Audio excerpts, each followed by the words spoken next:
రాష్ట్రం అంతా చెప్తున్నారు. 5 సంవత్సరాల్లో మేము ఏ విధంగా పనిచేస్తామంటే రేపు మేము ఓట్లు అడగకుండానే ప్రజలు ఓట్లు వేసే విధంగా పనిచేస్తాం. నీకు జవాబు చెప్పే అవసరం లేదు. నువ్వు ఇట్లే మాట్లాడు. నువ్వు ఎన్నిసార్లు జైలుకు పోతావు తెలియదు. జైలుకు పోతావు వస్తావు. అన్ని కుంభకోణాలు నీ మీద.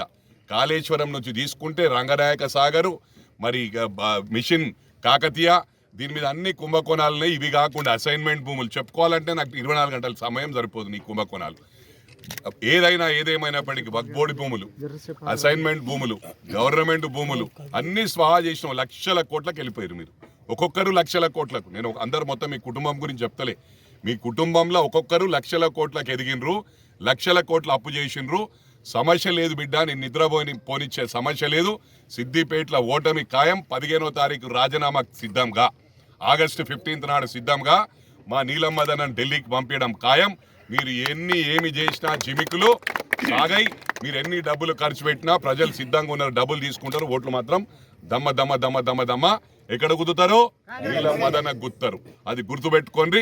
కాంగ్రెస్ పార్టీ 20 సంవత్సరాలు మీరు ఏమీ కూడా చేయలేరని చెప్పి మీ మామ, మీ బావ, మీ బావమరిది మొత్తం మీ కుటుంబం సిద్ధంగా జైలుకోవడానికి అని చెప్పి కూడా ఈ సందర్భంగా తెలియజేస్తూ, మరి రేపు జరగబోయే కార్యక్రమం 7వ తారీఖు జరగబోయే కార్యక్రమాన్ని జయప్రదం చేయాలని చెప్పి కూడా మెదక్ కాన్స్టిట్యున్సీ, పార్లమెంట్ కాన్స్టిట్యున్సీ కుటుంబ సభ్యులకు అందరికీ కూడా విజ్ఞప్తి చేస్తా ఉన్నాం. Thank you very much. పత్రికా సోదరులకు, ఎలక్ట్రానిక్ మీడియా సోదరులకు రేపు ఇక్కడ పెద్ద ఎత్తున 7వ తారీఖున 11 గంటలకు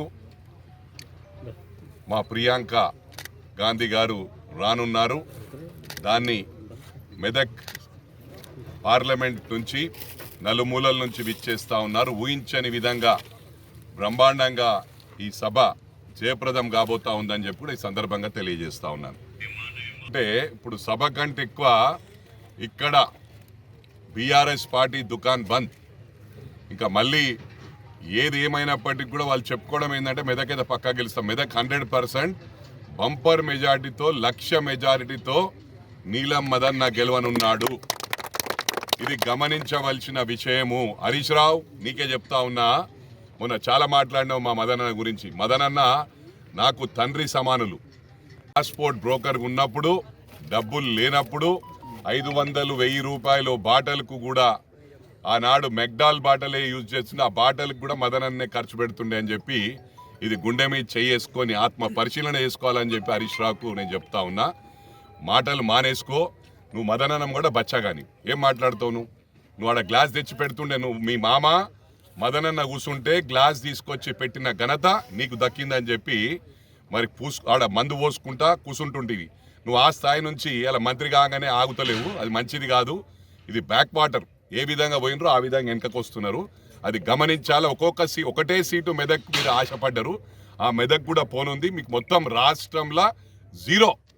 ఈ పార్టీ ఏ విధంగానైతే రామలింగరాజు గారు సత్యంను మైటాస్ చేసి 0 అయిపోయినరో, మీరు కూడా అదే విధంగా టీఆర్ఎస్ను బీఆర్ఎస్ చేసిన రోజే చెప్పిన మీ దుకాణం బంద్ అయిపోతుంది, ఖతం అయిపోయినరు, ఉల్టా అయిపోతుంది.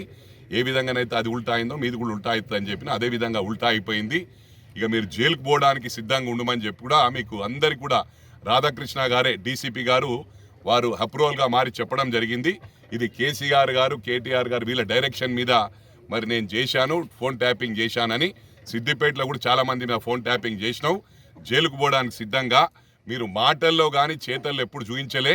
ఈరోజు మీకు జవాబు చెప్పే అవసరం లేదు. ప్రజలు, మాకు తెలంగాణ ప్రజలు మ్యాండేట్ ఇచ్చినప్పుడు నువ్వు అది చేయలే 4 నెలలే అయింది కొత్త సంసారం.